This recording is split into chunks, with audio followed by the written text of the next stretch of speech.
Chapter 11.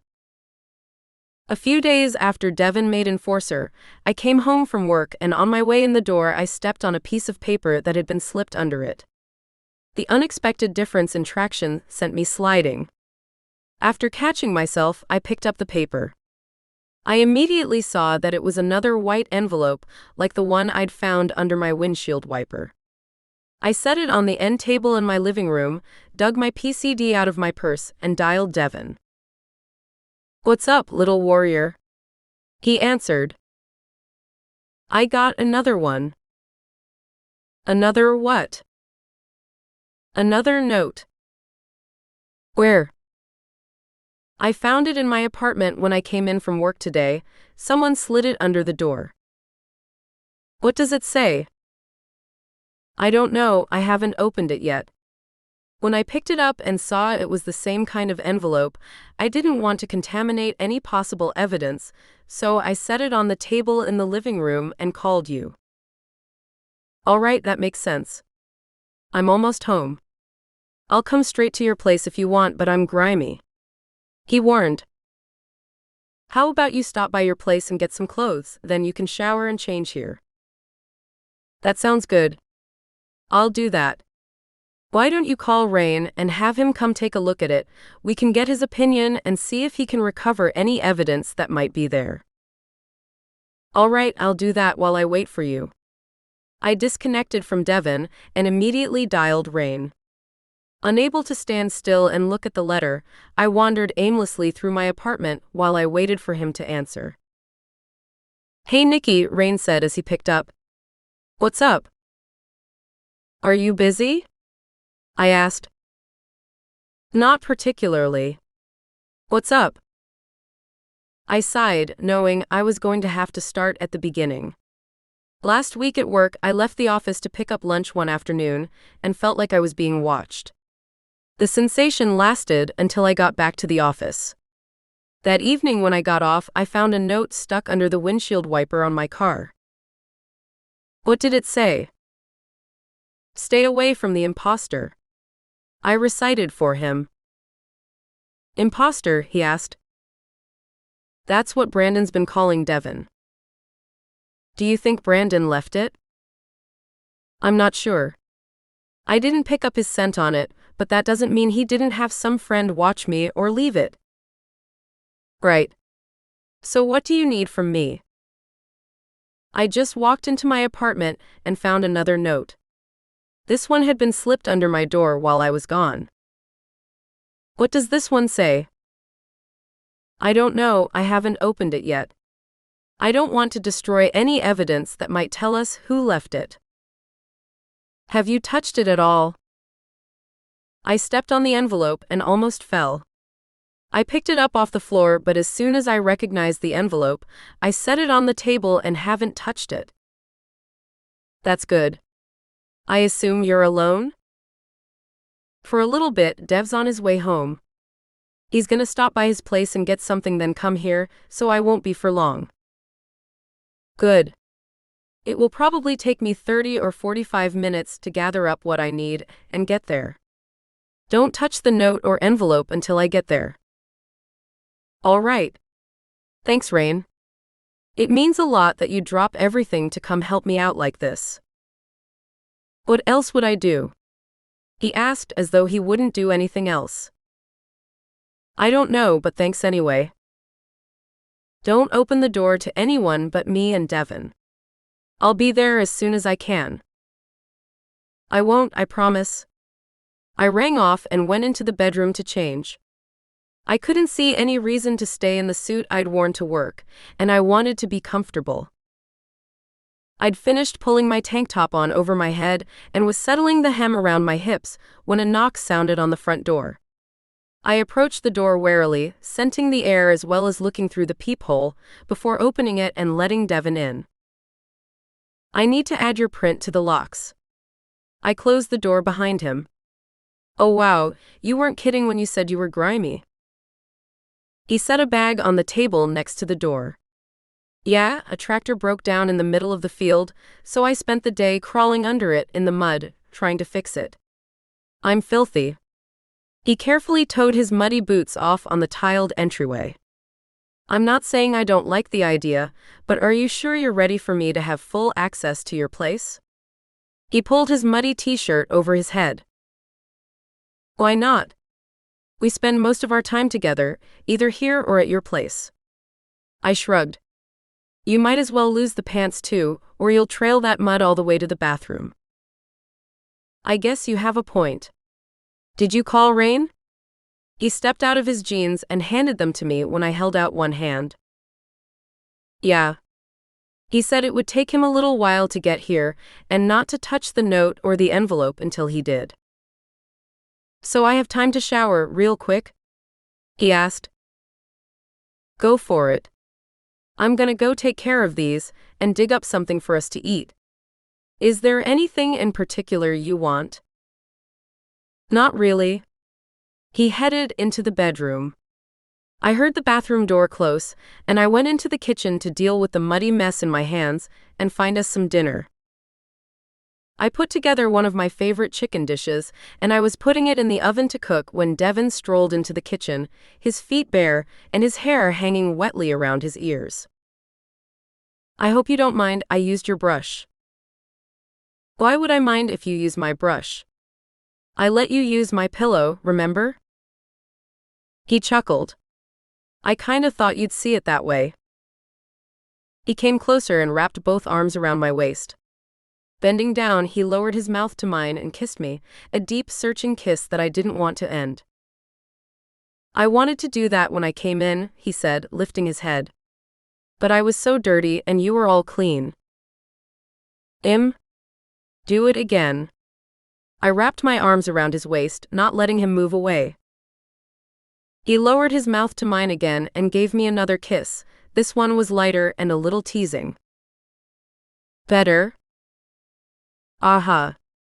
I rubbed my face against his chest, inhaling the smell of him mixed with the subtle scent of the special shampoo I get from another pack member. It had only a very light scent, especially for our sensitive noses. What did you make for dinner? He glanced around the small kitchen. Creamy chicken and rice. I enjoyed the feel of his arms around me. That sounds good. How long till it's ready? An hour and a half. We should have plenty of time to deal with the note before then. Sounds good. What did you do with my clothes? I tossed them in the washer. Devon winced. My PCD was in the pocket of my jeans. I know. I emptied the pockets. It's all on top of the washer. I grinned up at him. He shook his head, smiling. You did that on purpose. Yep. I stretched up and planted a quick kiss on his cheek before moving out of his arms and heading for the living room. Where you headed? Devon asked. The door. Rain's here. What makes you say so? I heard his radio. Unless there's another cop on the stairs, it's Rain. I looked out the small window next to the door and saw my brother making his way up the stairs to my third-floor apartment. I turned back to where Devon stood in the doorway, watching. See? I opened the door just as Rain reached the landing. Hey. Thanks for coming. I let him inside and closed the door. No problem. Rain set the small case he carried onto the coffee table. He glanced at Devon and nodded, acknowledging him without speaking. You haven't touched it since you picked it up?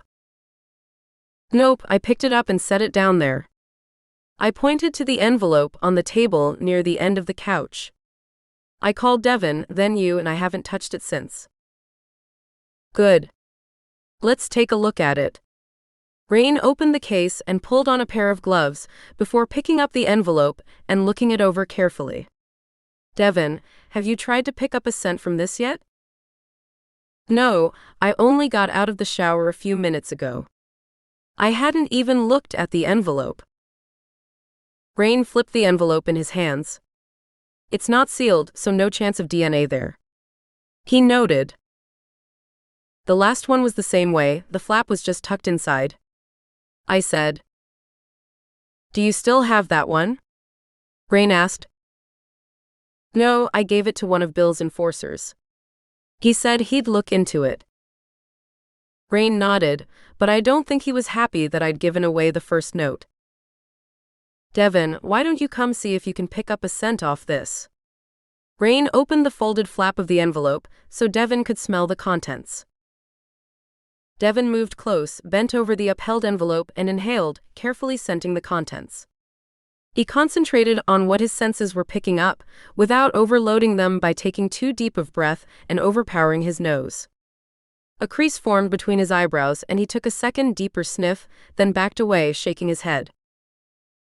It's the same scent that was on the first note, but I still can't place it. Do you want to try, Nickie? Rain asked, holding the open envelope toward me. I shook my head. I trust Devon. I don't know enough of the pack to place the scent. Rain nodded and gently slipping the folded paper out of the envelope, setting it to one side.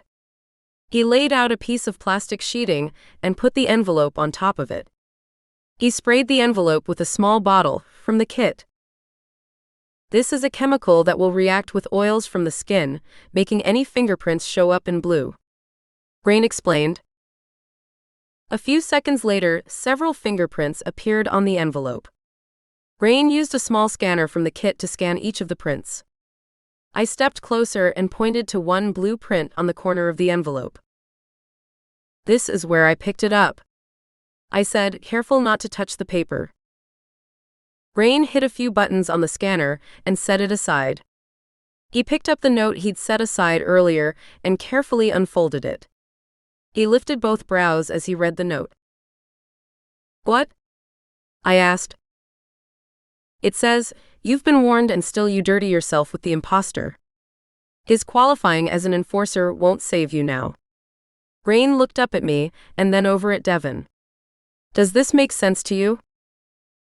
Yeah, it does. Devon said. I tested last week as an enforcer, pack security. Can I ask why? So that when Nickie has to travel for pack business, I can go with her. I can serve as her bodyguard. Rain nodded, accepting the answer. He laid the note down on the sheet of plastic and sprayed it with the same bottle he'd used on the envelope. This one should only have the writer's prints on it, he said, waiting for the chemical to react. After a few seconds, several spots of blue showed up, and Rain looked at them all carefully. This isn't going to be any help, they're all smudged too badly to get an ID. He picked the paper up and turned it toward me. Do you recognize the handwriting? I looked at the paper a moment. No. The last note kind of looked like Brandon's handwriting, but this one doesn't, not at all. I felt an odd wave of relief. The threat hadn't come from my old friend. Even if I refused to talk to him now, the idea that he would threaten me like in the note had hurt. Devon stepped close and pulled me against him as he looked at the note too. I don't recognize it either. Not that I would, but you never know. He held me tighter against him, as if sensing my unease. Rain picked up the small scanner he'd used on the envelope and tapped the screen several times. The prints on the envelope aren't in the system, so no help there either. He took a deep breath and let it out slowly, thinking. He sat down, leaned back in his seat on the couch, and then spoke. I would say file a report, but other than the notes, there's nothing to report. If we file a report, we'd have to include at least the content of the notes and if possible the notes themselves, but that would put your secret at risk. He watched the two of us for a moment longer. I stood in the living room, looking at Rain, waiting for him to finish. I leaned into Devon and rubbed my cheek against the soft fabric of his shirt, inhaling his scent. Rain's lips slowly curved, forming a slight smile. Do you realize how often you do that? Do what? I asked. Rub your face against him, almost like a cat. I scowled, thinking about it. It's not something I've thought about, I just do it. Devon brought the arm not around my waist up to pet my hair, smoothing it as he pulled me closer. It's a kindred thing, a mate thing, he explained. My mom does it to Dad. I find it reassuring, comforting, and she probably does too. Rain said. It's interesting. He slid forward again and peeled the gloves off his hands, dropping them into the wastebasket at the end of the sofa. Since we're not filing a report, I don't have to worry about contaminating evidence, he said softly, likely to himself. He picked up the note and ran one bare hand over the surface, closing his eyes as he touched the paper. After a moment, he opened his eyes and looked up. Brandon didn't write this, but whoever did knows him. He set the note down and reached for the envelope and repeated the process. Whoever wrote the note didn't deliver it, and I don't think the kid who delivered it had any clue what it said. He was just running the errand as a favor. He dropped the envelope on top of the note. I blinked for a moment, not knowing what to say. So I guess asking around to find out if someone saw anyone at her door won't do any good, Devon said, drawing my attention. Rain shook his head. No, not really. He took a deep breath and let it out slowly, as if trying to compose himself. He looked up. Honestly, Nick, as much as I hate to admit it, there's nothing I can do here. So you have no complaint if I take it to Bill next? I don't like it, I'll admit. But if this is a threat to you, he signaled the note on the table in front of him, you need to. He needs to know what's going on, in order to do whatever he does to keep order in the pack. I looked at him a moment, trying to read his face. All right, I said, I'll call him later. Thanks for trying. I let out a sigh and dropped my forehead against Devon's chest for a few seconds. After a moment, I turned back to Rain. Can I get you anything? Something to drink? Would you like to stay for dinner? No thanks. I'd like to, but I've got to go. I'm sorry I couldn't do more. He packed the things he'd used back into his case and stood up. You did more than I'd hoped you could. Thanks again. I broke away from Devon to hug my brother as he went to the door. You take care. Whoever wrote that note isn't playing. They'll hurt you if given a chance. I'll be careful, I promise, I said. Thanks, man, Devon said behind me. Rain nodded and let himself out. I reminded myself to call Bill after dinner.